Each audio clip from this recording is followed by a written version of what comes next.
happening? What is popping? What's going on, everyone? Welcome back to another great edition of Symone with the Spizzers. I'm Symone, bringing you guys daily sports talk. So if you're new here, if you're older here and you haven't already subscribed to my channel, stop what you're doing, leave a comment, subscribe, keep rocking with me. Also, make sure you check out the link down below. I did launch my Symone with the Sports YouTube channel membership, so make sure you check out the link down below, check that out, and become a member of my channel so you can receive so many exclusive channel membership perks, which includes exclusive videos, exclusive commenting features, and live streams. So make sure you are subscribed to my channel membership, and make sure you have your notification bells on so you don't miss a single video or a single live stream. And you know we are live once a week for the Link Up podcast, so make sure you have your notification bells on. So y'all, today we just pretty much have we have two topics today. You see the title. We're going to talk a little bit about Saquon and the Russian record. Could Saquon be playing on Sunday? And we're going to talk about the Pro Bowl. So right now, like 2 hours ago, the Pro Bowl list got released. So 6 Eagles players. Yes. Shout out to the 6 Eagles players that were named to the NFL 2024 Pro Bowl list. So the 6 Eagles players named to the Pro Bowl include, of course, the Saquon Barkley. This is Saquon Barkley's 3rd Pro Bowl selection. So shout out to Saquon Barkley. Zach Bond. Yes, I love the respect that Zach Bond is getting for the year that he's having. No doubt that Zach Bond should not be a Pro Bowler, but we know that, you know, once the fan vote gets involved, because there is a fan vote portion of the Pro Bowl, you just never know if these fans is going to do like these players that do justice. And, you know, since Zach Bond is not a brand name, it's good to know that he got the respect that he deserves. So Zach Bond got his 1st Pro Bowl selection. So shout out to big Zach Bond. Y'all, we have to lock up Zach Bond on this roster.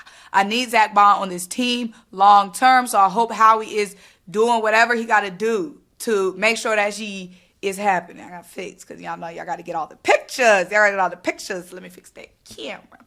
Jalen Carter. Woo, woo, woo, woo. Jalen Carter, 1st selection to the Pro Bowl. Shout out to Jalen Carter, just in his 2nd season in the NFL, and he is a Pro Bowl selection. Then Landon Dickerson. Landon Dickerson having his 3rd selection to the Pro Bowl. We know them linemen going to be on that Pro Bowl list. So shout out to Landon Dickerson.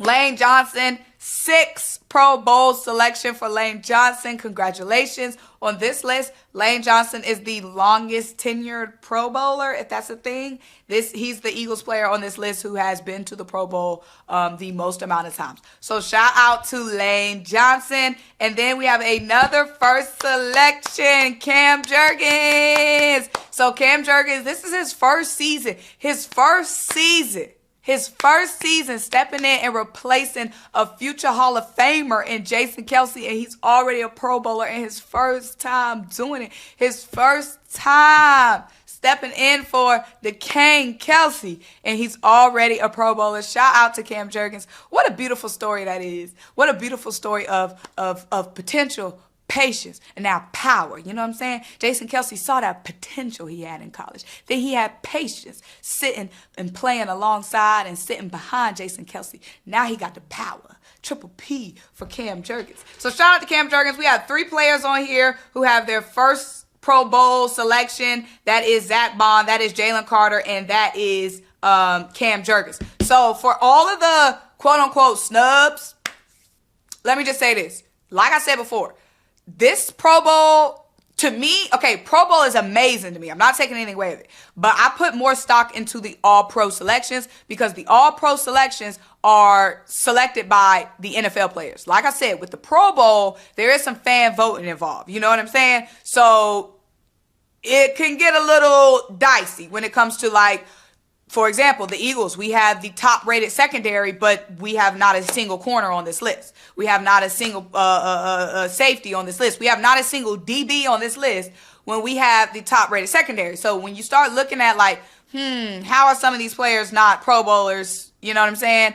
you got to remember there is some fan voting. When there's some fan voting, there's a little fishy going on. That's why for me, I take the all pros a lot of it more seriously. But it's a huge honor for everyone that did make the list. But for anyone that didn't make the list, I'm not going to spend time debating, oh, how did so-and-so make the list and not Quinyon? Because it's fan votes, y'all. Like, I'm not voting for the ops. Like, even if an op deserve a Pro Bowl selection, I'm not voting. Like, it's fan votes, y'all. I'm not debating with fans' opinions. You know what I'm saying? Now, when the all-pro list come out, then we can do a little debate. You know what I'm saying? But at the same time, it'd be haters on these other teams. But regardless, shout out to everyone who made the Pro Bowl list. Shout out to everyone. There are some Pro Bowl alternates. You know, it's going to be a whole bunch of alternates because, you know, we're going to be in the Super Bowl. So, they're going to have to pull out all the alternates for these offensive linemen because, you know what I'm saying, Jurgens, Lane, they're going to be in the Super Bowl. But A.J. Brown, Mailata, Quinyon, and Josh Sweat are alternates. Jalen Hurts is a second alternate quarterback. Yeah, if that means anything to y'all. But one more thing I wanted to touch on. So when it comes to Saquon Barkley resting on Sunday, this is a situation where I might have to see it to believe it because, you know, we have a lot of fanalists. I call that fan analysts. We have a lot of fanalists, and a lot of people have brought up a good point. I've seen a lot of people bringing up good points. So in Nick Sirianni's press conference, Nick Sirianni did say that he will probably be rested. Probably. You know what I'm saying? If you're someone who want to look deep and peel back layers, then yes, there is a chance Saquon Barkley could be playing on Sunday. If you want to say Nick Sirianni said probably, and Nick Sirianni did not say certainly. So I am somebody who definitely, like, there is something to that. I am someone who, like, be looking into stuff, looking too deep into stuff. So I do think there is something to that because he didn't say for sure. You know what I mean? He said probably going to rest. And there's other people saying just because he said rest doesn't mean that they're not going to play at all. And that's a good point as well. So I do think there's about I would say about a 40% chance. In my opinion, I think there's about a 40% chance that we might actually see Saquon Barkley on Sunday because Nick Sirianni did not rule him out completely. Now, on the practice report or whatever, he was a full did not practice because of rest, but we see that happen with Saquon Barkley all the time where he doesn't practice for rest throughout the week and still play on Sunday. So we'll just continue to see, like, on the practice reports today, the practice reports Friday, because Nick did say probably rest. Okay, he did not say 1,000% rest. However, I will say this: based off of the body language of Saquon Barkley in that press conference Saquon Barkley did, Saquon Barkley's body language was given he wasn't playing. Okay, I know you saw Saquon Barkley's body language. Saquon Barkley looked sad. Based off my assessment, Saquon looked sad in that video. Okay, so if I'm just judging off what I saw from Saquon genuinely looked like somebody who was not playing on Sunday.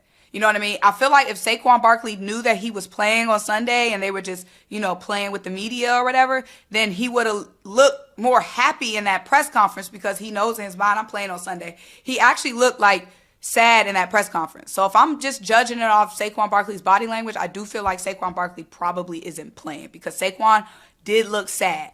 You know what I mean? If he knew he was playing, I feel like he wouldn't have had such sad energy in that press conference. You know what I mean? And Nick Sirianni did seem uncomfortable in his press conference, meaning he knows he's delivering uncomfortable news. So if I'm just judging off body language, I do think Saquon Barkley isn't playing because, like I said, Nick Sirianni was uncomfortable in his press conference, and Saquon Barkley, like, because Nick Sirianni knew he was delivering hard news, and Saquon Barkley looked genuinely sad in his press conference. And I don't think Saquon Barkley would look so sad if he knew in his mind that he was actually playing on Sunday, unless he's an amazing actor, which he could be. You know, Bijan Robinson is an actor. Maybe these running backs are just great actors. Maybe. So if I'm judging off of words, then Nick Sirianni did say probably. So there's a chance he could play. But if I'm judging off body language, Saquon Barkley looked like he was done chasing that record. So that's just what I think. But I do think maybe there's a chance because Nick Sirianni only said probably. He only said probably. But y'all, let me know what you think. Make sure you like this video. Leave a comment, subscribe. Keep rocking with me. Check out the links down below. Buy me a coffee, fuel this channel. Shout out the official Symone merch collection. And until I talk to you guys next time. Bye.